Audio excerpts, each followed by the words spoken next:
Our July tip is about performance reviews. And giving performance reviews or writing them up can be very challenging because we want to be honest, we want to be helpful, and we want to point out places where a person can improve. So, thinking about how our language can help us in delivering feedback is incredibly important and useful.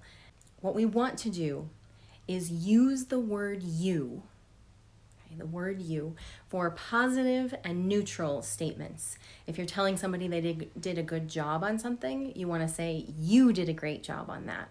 If you're talking about just basic neutral observations, you have attended every one of our department meetings.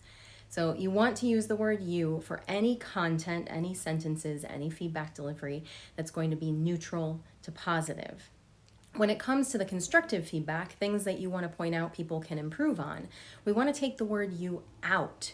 So in any of our negative statements, we don't want to use the word you. It's not your fault or your problem or you did it. Those are all bad. They're not going to be received well.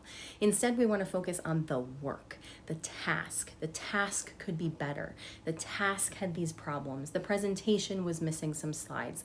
The client didn't like the product delivery.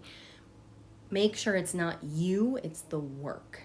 And then as much as possible in the conversation, make sure you're focusing on the future. So rather than dwelling on what the problems are now, think about changing the language so that it's in the future we'd like to see, or in the future you could try to.